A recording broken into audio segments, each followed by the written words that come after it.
So are you willing to live differently? Are you wanting to live freer than you ever have before? Freedom is an interesting thought to contemplate and to bring to our meditations. For as a child, we long for the freedom of being an adult and making the choices that we need to in life. And then life quickly teaches us that those decisions come with their own challenges and responsibilities. And it is often not long before we wish we were a child once again.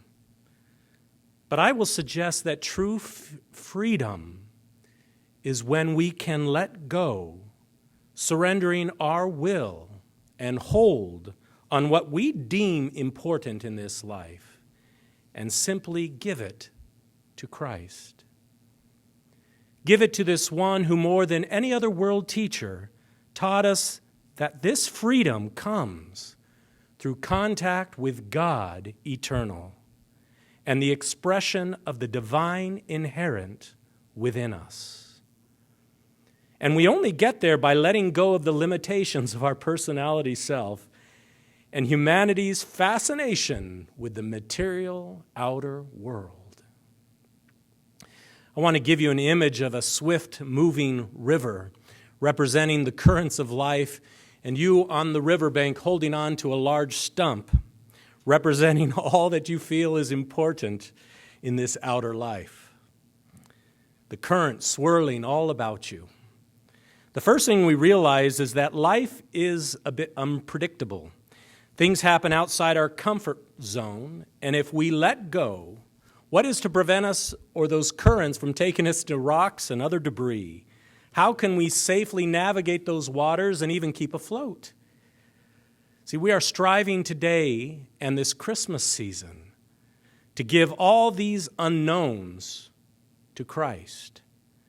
In learning to swim with God, you see, we are holding on to that bank. We are never going to get anywhere. We're going to stay right where we are. And we must trust that there is a mightier force working within those currents of the river, a greater intelligence, a higher power than our own.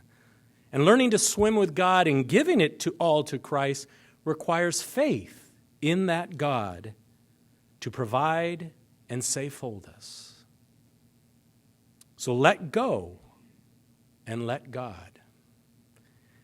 This is how Jesus Christ lived his life and taught us. And there's a great chapter in Songs of Deliverance entitled Faith that helps us do just that and look at it more deeply. To me, Christ stood in faith as Jesus, inwardly attuned with the words that Flowery Newhouse actually closes that chapter with when she says, "The intelligent spirit which has given birth to constellations and island universes, and to humanity, birds, and trees, also possesses the wisdom and ability to bring our lives and circumstances into its order and beneficence.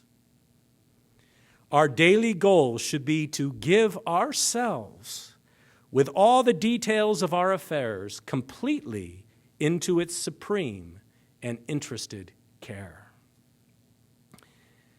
And see, our Lord today, as our living Christ, is bathing that world with that call note to let go into this great, intelligent creator of all that is and allow God to, in a sense, direct our life. Well, Christ brings that down into our awareness, and I think that's the role, or one of the roles, of being a Christ for this evolving planet and all life within it, to bring that awareness into our consciousness.